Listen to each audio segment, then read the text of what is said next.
성공 마감 전략 2부 출발합니다. 외국인들이 코스닥 시장에 6거래일 연속 러브콜을 보내고 있습니다. 일단 지수 흐름 마감 직전 어떻게 흘러가고 있는지 보도록 할게요. 코스피는 아침보다 탄력도가 굉장히 많이 둔화됐습니다. 현재 구간 0.4% 소폭 하락하면서 2,550선 지나가고 있고 21선을 간당간당하게 지지하는 흐름이 연출되고 있습니다. 반면에 코스닥은 가파르게 일봉상 상승하는 흐름 유지하고 있는데요. 12시 기점으로 낙폭을 확대했다가 다시 회복하면서 현재 구간 930선 가까이 상승세 유지하고 있습니다. 수급적으로 체크를 해본다면 외국인들이 계속해서 이번 주 내내 지난주부터 대형주보다는 중소형주에 사자세를 보내고 있다라는 점 특징적이죠. 코스피는 개인만 사들이고 있고 코스닥 시장은 현재 외국인의 매수가 가장 강하게 들어오고 있습니다. 1,791억 원대 매수 우위 확인해 볼 수 있고 일단 전체적인 시장 거래량 자체는 그렇게 크지 않다라는 점도 짚어가 보시면 좋을 것 같습니다.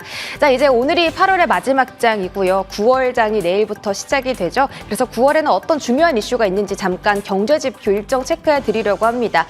보기 좋게 달력으로 좀 들고 와봤습니다. 일단 9월 1일에는 이 실업률이나 미국의 실업률, 비농업 고용지수가 발표가 됩니다.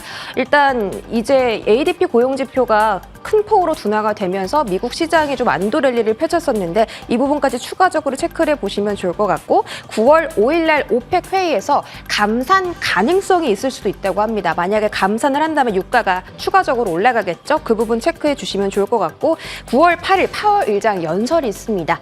이 부분에서 어떤 발언이 나올까 이것도 좀 챙겨가 보시면 좋겠습니다. 그리고 가장 중요한 이슈죠. 미국의 CPI 지수 그리고 9월의 FOMC입니다. 9월 달은 금리를 동결할 것으로 많은 전문가들이 예측을 하고 있습니다만 미국의 CPI 지표에 따라서 가능성이 바뀔 수도 있으니 9월 13일 미국 CPI 지표 가장 중요한 이슈로 염두에 두시면서 9월장을 투자에 임하시면 되겠습니다.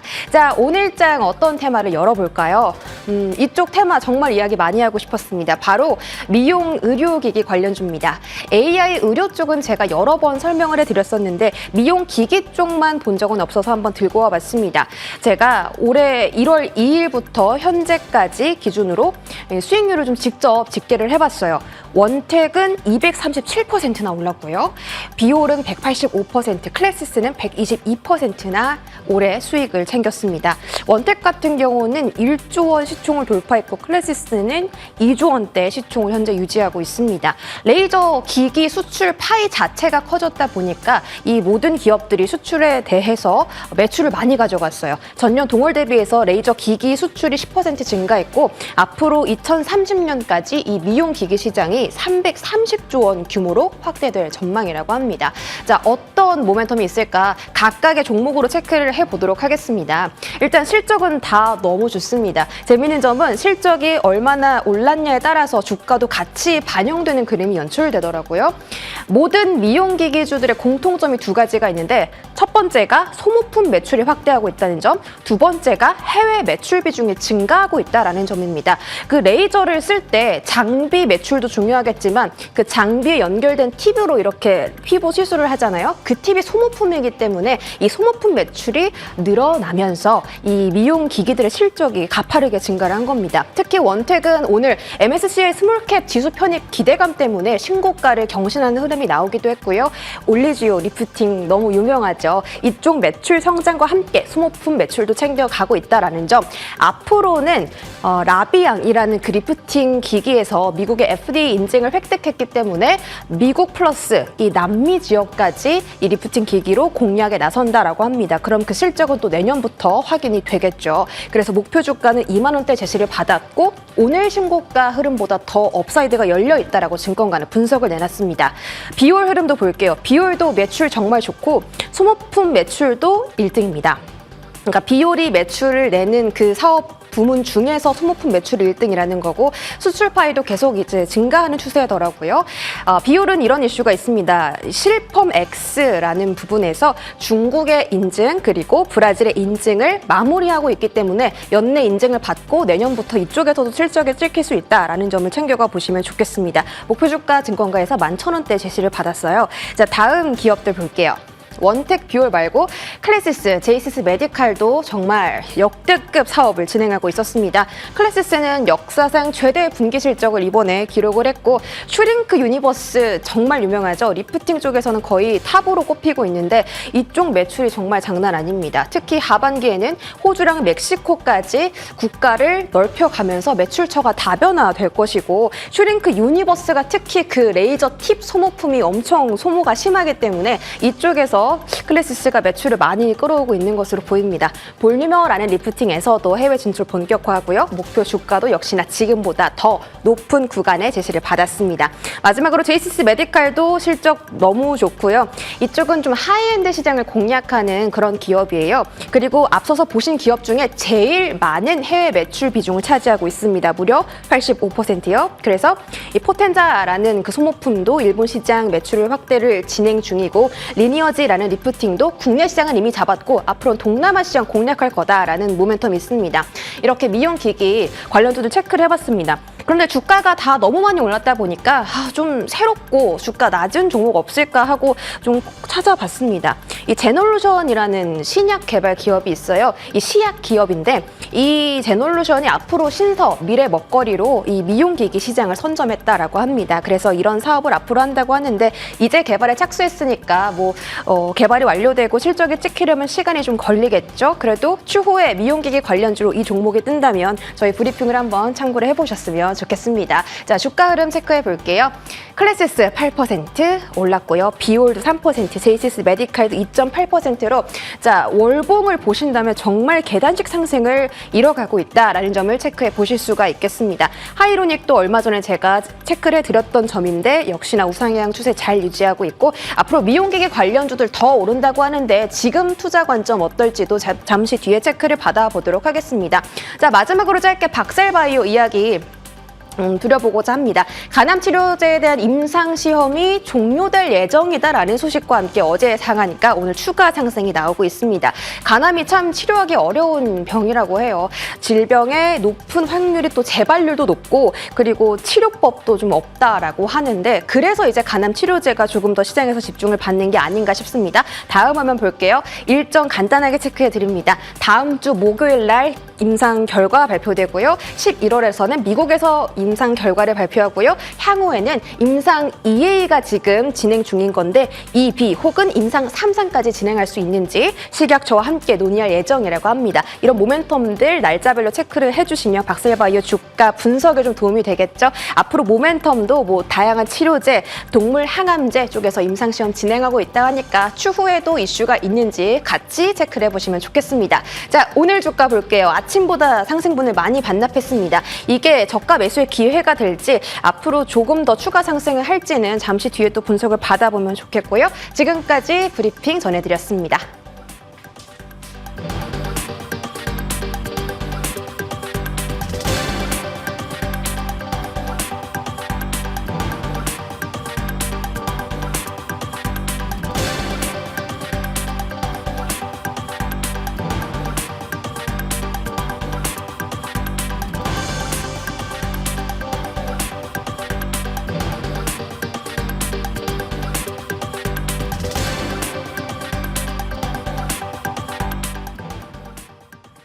네, 브리핑 잘 들었습니다. 8월 마지막 거래일 두 분과 함께, 두 프로와 함께 9월 전략까지 챙겨보도록 하겠습니다. 정태근 미르경제연구소 이사, 송태현 유안타증권 과장 모셨습니다. 두 분 어서 오세요. 네, 반갑습니다. 네, 안녕하세요. 네. 양시장 엇갈려 있는 가운데 갈수록 코스닥 쪽으로 힘이 더 붙는 그리고 거래소는 힘이 좀 빠지는 움직임 속에 8월 마지막 거래일 준비를 하고 있습니다. 일단 시장 마무리부터 여쭤봐야겠죠. 정 이사님. 네. 테마주 광풍이 불었던 8월 한 달 이렇게 오늘로 마무리가 되어갑니다. 월간 기준으로 보면 일단 종가를 봐야겠지만 위아래로 진폭이 좀 컸었어요. 코스피 같은 경우에는 월간 마이너스 3%, 코스닥은 0.8%의 마무리를 앞두고 있거든요. 네. 근데 코스닥이 무려 저점 기준으로 7%나 빠졌던 한 달이었습니다. 자, 9월은 어떤 시장이 좀 전개될 거라고 보세요? 9월도 다를까라는 생각이 들어요. 아직 비슷할까요? 연말이 그 개인적으로 가지고 있는 시장의 어떤 방향성을 조금 간단하게 말씀을 드리면 네. 일단은 한 11월 달, 12월 달이 돼야 좀 조금 바뀌지 않을까라고 좀 생각을 하고 있거든요. 결국에는 이제 9월 FOMC, 11월 FOMC가 기반에 깔려있다 보시면 좋을 것 같고요. 그리고 반도체가 얼마만큼 또 시장 분위기를 바꿀까에 대한 부분도 좀 확인이 필요하기 때문에 조금 이제 하반기 아니면 내년으로 조금 미뤄서 좀 보고 있다고 말씀드려야 될 것 같습니다. 연초에는 개인적으로 상저하고를 좀 봤었는데 조금 이제 중반 들어와서 예상치 못했던 뭐 에코프로였던 광풍이나 이런 부분들에서 전략이 좀 바뀌었다는 말씀을 좀 덧붙이도록 할게요. 그래서 일단은 뭐 연말까지 이렇게 좀 보고 있는 상황들이고요. 9월달 같은 경우는 모르겠습니다. 그 FOMC 전까지 뭐 개인적으로는 답보 상태가 좀 지속이 되지 않을까라고 말씀을 드려보고 싶습니다. 어제 아시겠지만 고용지표가 발표가 되고 난 이후에 또 시장의 분위기가 좀 바뀌어 버렸거든요. 어떤 분위기냐면은 고용지표가 어제 발표가 되기 전까지만 하더라도 11월 달 같은 경우는 인상 가능성이 상당히 높았습니다. 근데 고용지표가 또 발표가 되고 난 이후에는 동결 가능성으로 53%로 뒤집어져 버렸거든요. 근데 이 얘기를 제가 분명히 월요일날 드렸었어요. 잭슨홀에 대한 그 내용은 바뀔 게 없다. 대신에 이걸 가지고 이제 경기지표에 따라서 왔다 갔다 할 거라고 좀 말씀드렸는데 9월 7일 날 또 연준에서 베이지북을 공개를 할 거거든요. 근데 여기서는 긍정적인 얘기는 안 나올 것 같아요. 그렇게 본다라면은 또 분위기가 바뀌게 될 거고. 그러다 보니까 최근에 아시겠지만 미국 같은 경우도 그 국채 단기물, 장기물 둘 다 금리가 올라가고 있는 상황들이거든요. 근데 이거를 그냥 간단하게 말씀드리면 어떻게 저는 해석을 하고 있냐면은 양쪽으로 포지션을 잡고 있다라는 겁니다. 그러니까 어느 쪽은 확신이 없다 보니까 양쪽으로 다 잡는 거죠. 그렇기 때문에 한쪽 포지션은 해치가 될 수밖에 없는 그런 상황이다라고 말씀드릴 수 있을 것 같아요. 그렇기 때문에 어쨌든 결론적으로 이런 것들이 요 단어로 끝이 날 것 같아요. 불확실성. 요것 때문에 증시는 답보 상태가 좀 지속이 될 수밖에 없다라고 봐지고, 그러다 보니까 FOMC 전까지는 아무래도 지금처럼 이슈에 의한 테마, 뭐 개별 종목 장세가 좀 지속이 되지 않을까라고 말씀을 드려야 될 것 같아요. 뭐 오늘 같은 경우도 보시면 아시겠지만은 다양한 테마들이 형성이 되고 있는 상황들이거든요. 그리고 이제 9월달 같은 경우도 마찬가지로 이렇게 지속이 되지 않을까 생각이 드는데, 뭐 참고가 될 만한 것들 말씀을 드리면은 뭐 9월 4일 같은 경우는 이제 다음 주 월요일이죠. 다음 주 월요일 같은 경우는 뭐 코리아 블록체인 위크가 예정이 돼 있고, 그리고 이제 비트코인 ETF 관련돼 가지고 미국의 SEC 관련된 이슈가 있는 상황이거든요. 이거 같이 보시면 될 것 같고요. 그리고 이제 하이브의 레이블 코즈 엔터테인먼트에서 이제 보이 넥스트 도어라는 이 그룹이 또 미니 앨범을 또 공개를 하거든요. 네. 그리고 이제 9월 5일 같은 경우는 IAA 모빌리티라고 여기에 삼성전자, LG전자, 현대모비스도 참여를 하거든요. 그래서 이런 이슈에 따라서 지금처럼 계속해서 뭐 테마 장세, 그러니까 좋게 말하면 순환매고요. 좀 안 좋게 말씀드리면은 뭐 두들잡기 장세가 당분간은 조금 더 지속이 될 것 같다라고 현재는 전망을 그렇게 좀 잡고 있습니다. 11월, 12월이나 되어야 시장의 색깔이 좀 잡힐 것 같다. 말씀하셨던 미국의 고용도 ADP 기준으로 좀 둔화되고 있는 상황입니다. 그렇게 되면서 우리 정 이사님께서 말씀해 주신 것처럼 지표의 민감도는 계속 유지가 된다는 거잖아요. 금리 민감도는 확실히 떨어졌지만 그런 가운데 중국의 경기 리스크도 확인해 봐야 되고, 송 과장님께서는 조금 전 우리 정 이사님께서 대충 이야기를 일간 캘린더로 말씀해 주셨지만 9월의 핵심 변수 뭐가 될 거라고 보세요? 저는 미국 국채 금리가 될 것 같아요. 사실 그 안에 모든 게 녹아 있다라고 생각을 하고 있고요. 경기 전망이든 뭐 뭐든. 경기 전망이든 그 뭐 환율이든 이런 부분이 다 녹아져 있게 될 텐데, 네. 사실 미국 국채 금리가 추가적으로 상승에 대한 흐름이 나오게 되면은 그런 부분은 결국은 이 많은 지수에 대한 조정 이런 부분이 추가적으로 나올 수 있는 부분이 생기게 될 거고요. 네. 경제 지표 같은 경우에도 사실 요 근래 이 미국 증시가 반등이 나온 것도 경제 지표가 안 좋게 나오게 되면서 금리 인상에 대한 확률이 줄어들게 되고, 여기에 따라서 미국 국채 금리 내려가면서 올라간 거잖아요. 그래서 이런 부분은 결국은 다 이제 맞닿아 있는 부분이 있다라고 보시면 될 것 같고, 거기에 따라서 또한 환율 같은 경우에도 달러가 추가적으로 강세가 나오느냐 아니면 혹은 약세가 나오느냐 이런 부분도 연결이 되어 있기 때문에 그런 부분까지도 다 일단 일맥상통하게 모든 것들이 연결되어 있는 부분이 있다라고 보시면 될 것 같습니다. 그리고 또 하나 중요한 거는 사실 미국 시장에서 가장 나스닥의 민감도를 잘 표현해 줄 수 있는 종목들, 그 종목들이 저는 테슬라랑 이제 엔비디아. 이렇게 두 개의 종목들이라고 생각을 하고 있는데, 네. 그 종목들의 방향성이 다시 한 번 더 반등이 나오게 되면서 투자 심리를 더욱더 완화시키는 이런 쪽으로 가게 될 것이냐 아니면은 그렇지 못하게 될 것이냐 이 부분에 의해서 결국은 결정이 되는 부분이 상당히 많게 될 거고요. 국내 같은 경우에도 보게 되면은 사실상 지수에 대한 방향성 자체가 어느 정도는 이 적어도 중립 이상 혹은 위로 올라가는 그림이 나와줘야지만 사실상 더욱더 많은 부분 트레이딩이 가능한 부분이 생기기 때문에 그런 부분도 우리가 계속 눈여겨봐야 된다라고 말씀을 드릴 수 있을 것 같습니다. 네, 그 질문 바로 받아서 정 이사님께 전략 여쭤볼게요. 그러면 테마주 그리고 섹터 안의 순환매만 짧게 이어지는 9월이 계속 되는가? 주도주는 계속 안 나타난다는 거예요. 대응 전략을 어떻게 세울까요? 참 주도주라는 게 상당히 좀 애매한데, 그러니까 뭐 7월 달 같은 경우 에코프로가 정말 시장의 완전 중심 기둥 역할을 했지 않습니까? 네, 주인공이지 않습니까? 히어로 같은 역할을 했는데 그런 강력한 뭐 섹터는 나타나지 않을 것 같아요. 그러니까 네. 제가 또 그 두더지 잡기를 말씀드리면서 순환매 말씀드렸잖아요. 그래서 지금 강세를 보였다가 한 2, 3일 뒤에 다시 또 부각되는 그렇게 어찌 보면 이해 달리기식으로 계속해 진행이 될 것 같아요. 그러다 네. 보니까 어떤 섹터가 주도적으로 계속 이끈다? 뭐 그거는 아니지 않나라고 좀 생각이 들어요. 그러다 보니까 제가 뭐 순환매, 두더지 잡기 말씀드리고 있는 거거든요. 그러다 보니까 아무래도 코스피보다는 확률적으로 트레이딩 관점에서 보게 되면은 코스닥이 좀 더 낫다고 봐집니다. 그리고 어차피 뭐 대형주보다는 중소형주, 개별주 중소형주가. 보게 된다라면 그렇게 네. 말씀드릴 수밖에 없을 것 같고요. 그러다 보니까 개인적으로 이제 반도체 장비라든지 LFP 배터리, 로봇, AI, 뭐 중국 소비주 일단 이쪽으로 좀 먼저 보고 있는데 일단 반도체 장비 같은 경우는 제가 아까 전에 그 11월 달 말씀드리면서 조금 변화가 발생되지 않을까 말씀드렸잖아요. 근데 이번에 조금 긍정적인 어떤 그 보호소라 될까요?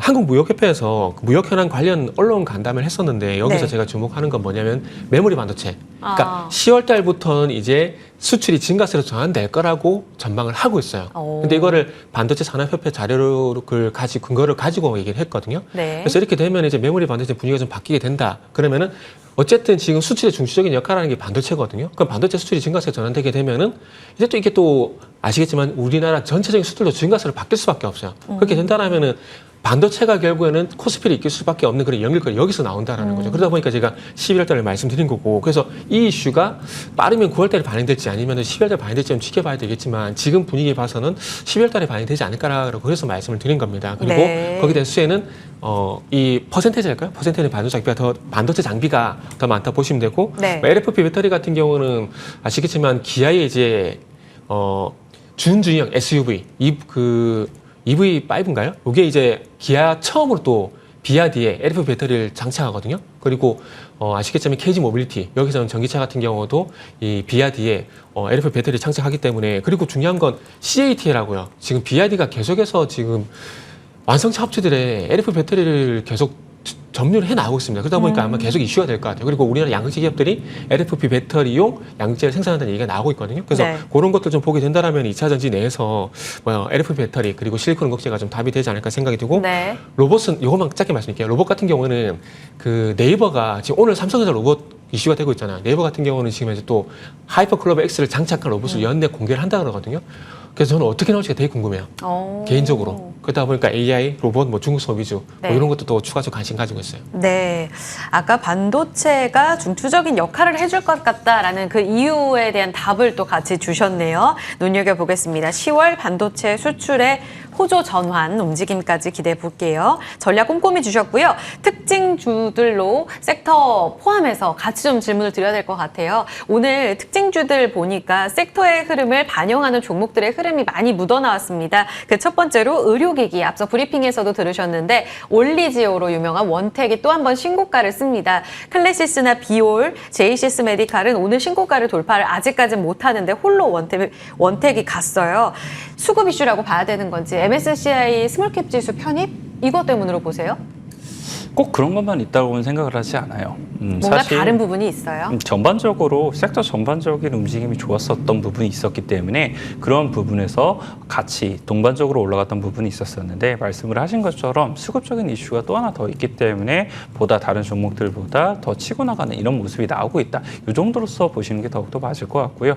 어쨌거나 중국 관련돼서 단체 관광객에 대한 부분이 더욱더 많은 부분, 이제 수치상으로든 뉴스의 언론 보도라든 더욱더 많은 부분 노출이 되고 있는데 그런 부분 중에 하나의 기대를 해볼 수 있는 것은 결국은 미용 목적의 이 단체 관광의 확대 뭐 이런 부분을 또 기대를 해볼 수 있는 부분이거든요. 그런 부분을 생각을 해보게 됐을 때는 사실 이 피부 미용 의료기기들 같은 경우에는 이런 단체 관광이 없었음에도 실적이 잘 나왔었는데 그런 부분까지 늘어나게 되면 플러스 알파가 되지 않겠느냐 이런 부분까지도 일단 기대해 볼 수 있는 부분이 있게 될 것 같고요. 그리고 대부분 이 동류의 기업들도 역시나 신고가 부근에서 계속적으로 상승이 나오고 있다. 이런 점을 생각을 해봤을 때는 추가적으로 ETF라든지 이런 부분도 수급적으로 같이 뭉뚱그려서 한 번에 들어올 수 있는 부분이 계속 연결이 되고 있는 것이 아닌가라고 생각을 해볼 수 있는 것 같습니다. 그래서 추가적인 상승이 나올 가능성이 상당히 높아 보인다라고 네. 말씀드릴 수 있을 것 같습니다. 그럼 의료기기에 제한된 의료관광수에는 의료기기 섹터가 다 받을 수 있잖아요. 그런데도 불구하고 원택이 더 잘 가는 건 기존에 강했던 종목들이 이미 시총이 많이 불어나서인 건가요? 덜 갔기 때문에 지금 다시 반영해서 올라가는 건지. 사실 짧게만. 오늘 네. 수익률적인 측면에서 보면 클래시스가 더 높아요. 8% 정도 올라가거든요. 네. 그런 부분에서 생각을 다 해봤을 같이 때는 살아있다. 굳이 꼭 뭐 원택이 계속 이 신고가를 갱신을 하기 때문에 얘가 제일 좋다라고 생각을 하시기보다는 네, 전반적으로 산업 자체가 더욱더 네. 좋아지는 그림이 나오고 있는데 네. 보다 더 수급적인 이슈가 있으면 거기에 보다 더 플러스 알파가 되는구나. 이 정도로서만 보시는 게 더 맞지 않나라고 생각되고 있습니다. 알겠습니다. 다음 종목 속돈에서 가봅니다. 오늘 거래대금을 쫙 빨아들였던 오전장 강세를 보였던 종목 중에 하나 어제 상한가를 기록했죠. 바로 박셀바이오인데 오늘은 윗꼬리가 좀 달리면서 아쉬운 흐름, 이틀째의 흐름을 보여주면서 마무리를 앞두고 있습니다. 간암치료제 임상 종료, 다음 주 목요일에 일단 1차적으로 임상 A상 결과가 나온다고 하는데 기대감이 하루짜리인가 봐요, 정 이사님? 원래 이런 종목들은 말씀하셨듯이 이런 이슈가 나오게 되면은 상당히 강하게 반응을 하는데 네. 그렇지 않다라는 건 다른 이유가 있겠죠. 오. 그래서 그 이유를 그래서 좀 찾아봤는데 이게 그러니까 지금 얘기하고 있는 간암 치료제 이상 같은 경우는 처음 노출이 된 게 아니더라고요. 그러다 보니까 아마 재료 노출, 간단하게 말하면 이런 이유인 것 같습니다. 예를 들게 되면은 작년 8월달 같은 경우에 이제 간암 치료제에 관련돼가지고 2A상 요 관련돼가지고 15번째 환자를 등록하게 되면서 예비 결과를 발표했었거든요. 네. 근데 그때 당시에는 주가가 상당히 강했어요. 왜냐면은 그때 당시에는 주가가 거의 뭐 4만 원대에서 10만 원까지 갔었거든요. 2배 넘게 갔었어요. 그런데 이제 올해 4월달 같은 경우는 이 식약처에 치료 목적으로 사용 승인을 받았어요. 근데 이때 당시에는 또 이제 4만 원대에서 또 7만 원대로 높이가 좀 낮아지고 있죠. 그러니까 어찌 보면은 그러니까 재료였던 신선도라는 표현이 맞을지 모르겠는데 네, 항상 강조해 주시는 재료였던 신선도가 조금 이제 낮다라는 거죠. 낮아지는? 그래서 그런 네. 부분들 때문에 오늘 이런 네. 반응이 나온다 보시면 될 것 같아요. 그래서 결론은 뭐냐면은 그러니까 이게 보편적으로 많이 걸리는 암이냐 아니냐 이것도 상당히 중요한 거거든요. 근데 간암하고 위암 같은 경우는 상당히 많이 걸립니다. 그렇기 때문에 이 간암 치료제 같은 경우는 3상 이후에 품목허가가 진행이 되게 되면은 그때 가서 조금 탄력을 받을지 않을까라고 봅니다. 이거는 보통 희귀암 같은 경우는 임상 단계에서 급등이 나오거든요. 그런데 간암 같은 경우는 어찌 보면은 희귀암이라기보다는 일반암 성격이 상당히 크기 때문에 이거는 품목허가 이후에 한번 주가가 탄력적으로 상승이 나온지를 보는 게 조금 더 좋을 것 같다. 뭐 저는 이렇게 결론을 내드리고 싶네요. 알겠습니다. 그러네요. 점점점 고점이 좀 낮아지고 있는 이 흐름들을 읽으셔야 될 것 같습니다. 세론 매도세로 해석해봤고요. 다음 종목은 레인보우 로보틱스입니다. 다시 돌아온 로봇의 대장주. 오늘 로봇 섹터가 시간이 갈수록 힘이 붙더니 이 대장주인 레인보우 로보틱스는 종가상 최고가를 다시 쓰는 모습입니다. 상한가, 이거 어떤 의미 있다고 보시는지. 삼성이 굉장히 로봇의 진심 아닙니까, 송 과장님?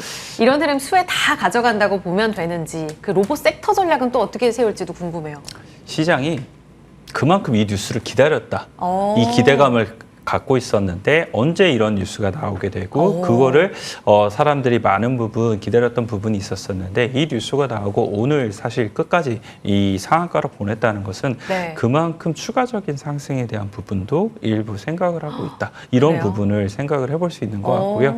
추가적인 부분을 생각을 해보게 되면 어차피 레인보우 로보틱스가 상한가에 진입을 하게 됐는데 과연 그 다음에 전략을 어떻게 짜야 될지 이런 부분을 생각을 해봤을 때는 네. 일단은 로봇 관련돼서 긍정적인 관심을 가지신 분들이라면 일부라도 레인보우 로보틱스는 들어가야 됩니다. 차라리 차라리 들어가신 다음에 그 이후에 추가적인 부분을 확장을 해서 생각을 해봤을 때는 첫 번째는 삼성에 대해서 투자에 대한 전략이 확대가 됐을 때는 어떤 종목들이 움직일 수 있느냐 이런 부분 생각했을 때 이 로봇에 들어가는 것이 AI 쪽으로는 솔트룩스라든지 이런 부분을 생각을 해볼 수 있는 것 같고요. 조금의 결이 다르기는 하지만 AI 중에 엠로 같은 경우에 삼성 SDS의 향이 있기 때문에 네네. 그런 부분까지 한번 생각을 해보시면 좋을 것 같고요. 네. 또한 이제 레인보우 로보틱스가 사실상 생산을 할 수 있는 건 아니잖아요. 그런 부분에서는 인탑스 같은 경우에도 생산에 대한 부분까지 생각을 해봤을 때는 일부 같이 이런 포트폴리오로 구성을 할 수 있다라고 말씀을 드리고 싶습니다. 아우. 그리고 또 네. 한 가지는 삼성이 이렇게 하면 과연 삼성만 하겠느냐에 그러니까요. 대한 부분인 거죠. 거기에 대해서 대안을 생각을 해보게 되면은 포스코라든지 큐렉스와 MOU를 맺고 있는 뉴로메카 같은 경우에도 이런 부분에 어느 정도는 이 달성을 할 수 있지 않을까 이런 기대감이 지금 시장에 이미 반영이 되게 되면서 한 14% 정도 움직이기 시작을 하게 되는데 이런 부분은 결국은 지금 수급적인 논리에 의해서 많은 시장의 가격들이 좌지우지 되고 있기 때문에 그런 부분에서 일단 네. 중심이 되는 종목군들 위주로서 계속적으로 접근을 하시는 게 중요하고요. 네. 그 외에서 멀어지는 종목들은 혹시라도 뉴스가 뜨게 되면 거기서 강하게 반응이 나올 수 있을 테니까 그런 부분까지 겸하시는 것이 좋을 것 같습니다. 네, 일단은 삼성 뉴스를 기다렸던 로봇주 2차 랠리의 추가 랠리 시작이라고 보면 될 것 같고 삼성과의 연결고리가 1차 아이디어, 대기업과의 아이들, 그 2차, 3차 아이디어 연결고리까지 주셨거든요. 뉴로메카도 17%까지 급등세 나오네요. 참고해 보시기 바랍니다. 자, 관심주 듣고 마무리하겠습니다. 정 이사님, 오늘 관심주는요? 네, 오늘은 그 센서 뷰라는 종목을 준비를 했습니다. 자율주행. 네네. 어. 그 7월 19일 날 상장한 신규 상장주라 좀 보시면 되는데 예. 일단 간단하게 회사 소개만 좀 먼저 드릴게요. 네. 이게 고주파 영역 신호 손실을 최소화시키는 RF 연결 솔루션 전문 기업이라 보시면 될 것 같습니다. 그래서 이게 뭐 5G 안테나 이쪽과 연관된 기업이라 보시면 될 것 같아요. 그래서 지금 어제 아시겠지만 현대차가 연말까지 이제 시속 80km가 가능한 예. 레벨 3 자율주행차를 상용하겠다 이런 얘기들이 나왔는데 그 얘기가 나오게 되면서 이제 이 종목이 또 부각이 됐더라고요. 일단은 이 회사가 이제 세계적으로 투명 안테나를 개발을 했는데 요렇게 보시면 될 것 같아요. 그 자율주행을 하려면은 이게 인지 판단 제어 요 구간이 있는데 지금 레벨 2 같은 경우는 인지 제어가 되거든요. 레벨 3 이상 가기 위해서는 중간에 판단을 해야 됩니다. 이게 중앙 서버와 이렇게 연결을 해야 되는데 그것 때문에 아마 제가 봤을 때는 자율주행 관련주로서 엮인 게 아닌가라고 좀 봐져요. 그러니까 안테나를 통해서 중앙 서버와 그리고 자율주행차 내에 있는 이 서버가 서로 교신을 계속 통신을 해야 되거든요. 그래서 이거는 5G, 6G도 상당히 중요하겠지만은 서로 연결할 수 있는 안테나도 중요합니다. 그래서 아마 이런 것들 때문에 좀 부각이 된 것 같고요. 그리고 아시겠지만 또 이제 한국항공우주 이쪽으로도 뭐 시험 측정용 케이블 조립체 공급 이슈가 나오게 되면서 네. 어제도 부각이 됐습니다. 그래서 이제 약간 이제 거래량이 실려주게 되면서 머리를 들고 있는 상황이기 때문에 단기적으로 한번 공략해 보시면 좋을 만한 종목이다 생각이 들어서 준비를 했습니다.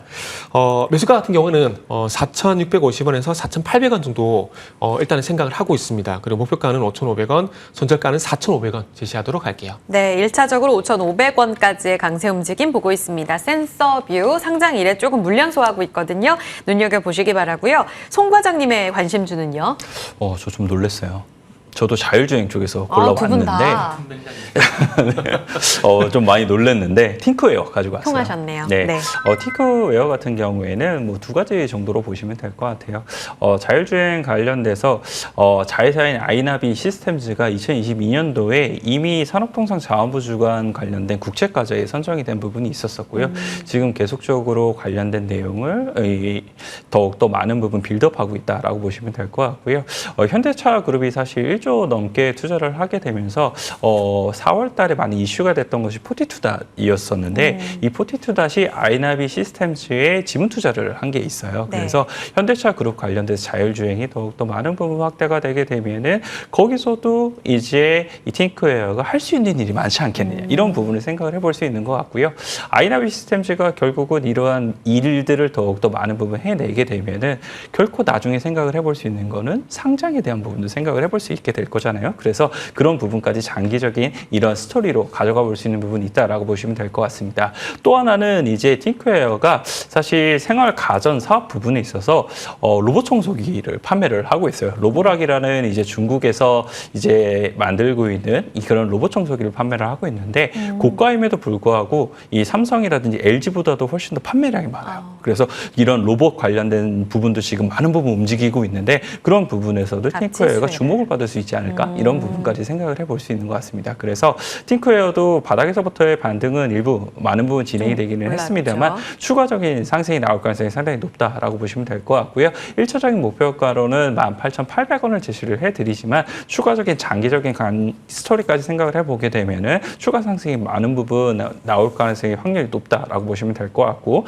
손절가는 13,600원 제시해드리도록 하겠습니다. 팅크웨어였습니다. 두 분 다 자율주행 섹터에서 두 종목 센서뷰 팅크웨어 나왔는데요. 참고해 보시기 바랍니다.